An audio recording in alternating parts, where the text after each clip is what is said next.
शक्तीपीठ महामार्ग रद्द करण्याच्या मागणीसाठी आज अवघा सांगली जिल्हा एकवटल्याचे पाहायला मिळाले। शक्तीपीठ महामार्ग रद्द करा या मागणीसाठी शेतकऱ्यांनी सांगली जिल्हाधिकारी कार्यालयावर भव्य मोर्चा काढला। या मोर्चामध्ये जिल्हाभरातून शेतकरी, महिला आणि युवक मोठ्या संख्येने सहभागी झाले होते।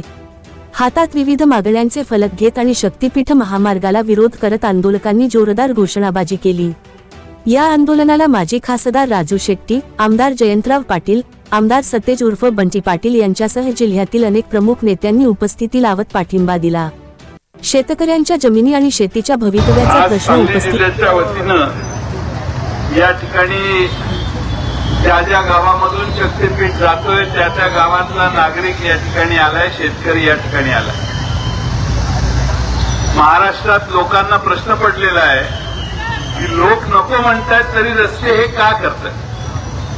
लोकांना कळेना की आम्ही आमचे पानंद रस्ता मागतोय, गावाला जोडणारा रस्ता मागतोय, त्यो दिना झालेत, पण आम्ही कधीच अर्ज केला नाही असा शक्तीपीठ महामार्ग हे सरकार का करतं। आता पात्रादेवीला परवा मी गोव्याहून येताना पात्रादेवीचं मंदिर बघायला गेलो, मागूच नाही, एक छोटा बोर्ड लावलाय पात्रादेवीकडे, पत्र्याचं शेड आहे, गावातल्या मसोबाचा दगड पण त्या पात्रादेवीपेक्षा मोठा आहे, पण मी पात्रादेवीचा अवमान करणार नाही। आपली देवी आहे, आपलं काय अपेक्षा नाही, पण पात्रादेवीला जाण्यासाठी रस्ते आहेत, मार्ग वेगळे आहेत, त्यामुळं माझी सरकारला पुन्हा एकदा शेवटची विनंती आहे की सरकारने हा शक्तीपीठाचा महामार्ग काढण्याचा उद्योग बंद करावा। जनतेचा विरोध काय आहे हे आपण बघता। एवढ्या आमच्या भगिनी आलेल्या आहेत, भगिनी कधी सहजासहजी रस्त्यावर येत नाहीत, पण त्यांच्या जमिनीला, त्यांच्या नवऱ्याच्या, त्यांच्या पोराच्या जमिनीला तुम्ही धक्का लावायला लागला म्हणून आज फक्त एवढ्याच महिला आल्यात।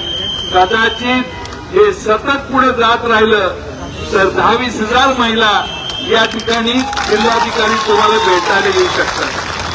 आज राज्य सरकारच्या समोरच्या समस्या काय आहेत? राज्य सरकारच्या तिथं आझाद मैदानात परवा उपोषण झालं। उपोषण शेतकरी करतो, महिला करतात, आमच्या अंगणवाडीच्या सेविका करतात, आमच्या विद्यार्थी करतात, लहान लहान वेगळे घटक करतात, पण कॉन्ट्रॅक्टरने या देशात कधी उपोषण आणि आंदोलन कधी केलेलं नव्हतं। आता या सरकारच्या विरोधात कॉन्ट्रॅक्टरांचं आंदोलन चालू आहे आझाद मैदानात। 90,000 कोटी रुपये कॉन्ट्रॅक्टरांची यांनी भागवलेले नाही। केलेल्या कामाचे मागच्या वर्षी आमदार फंडाची जी कामं केली त्याचे पैसे अजून आलेले नाही, नवीन आमदार फंड अजून आलेला नाही, हाय आपण ऑगस्ट महिन्यात। त्यामुळे सरकारच्या तिजोरीत पैसे नाहीत, बाहेरून परस्पर कर्ज काढायचं आणि हे रस्त्याचे टेंडर द्यायचा उद्योग सरकारने ताबडतोब थांबवला पाहिजे। मला अपेक्षा आहे फक्त कोल्हापूर आणि सांगली जिल्ह्यापुरता, सोलापूर जिल्ह्यापुरता हा विरोध नाही। परभणीला मोठा मेळावा झाला, हिंगोलीला मोठा मेळावा झाला, या दोन्ही मेळाव्याला राजू शेट्टी साहेब जाऊन आले। लातूरला आता थोड्या दिवसांनी मेळावा होणार आहे, मोर्चा होणार आहे। पलीकडच्या सगळ्या जिल्ह्यामध्ये लोकांचा विरोध आहे। लोकांचा विरोध असताना आम्ही सरकारच्या बाजूने असणाऱ्या आमदारांना म्हटलं जरा बोला, एक आमदार बोलत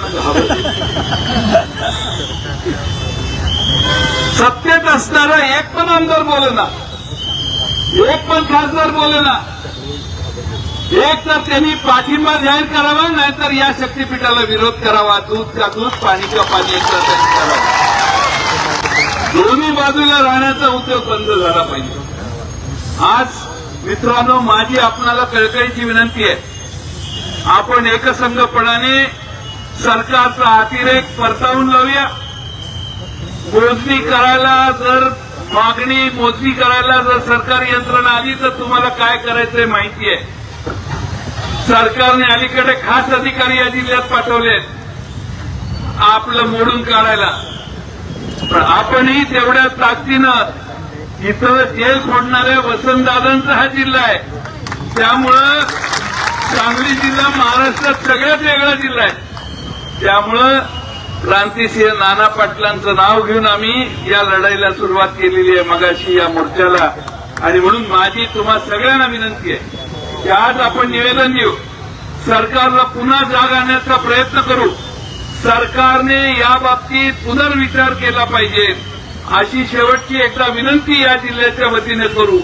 मोजायला जमिनी मोजायला जर आलात आणि मगाशी आमच्या खासदार साहेबांनी सांगितलं पंढरपूर पासून रस्ता लांब नेला, तुळजाभवानीपासून रस्ता लांब नेला, मग हे शक्तीपीठ कसं काय? हे शक्तीपीठ नाहीच आहे, हे यांचं पीठ आहे.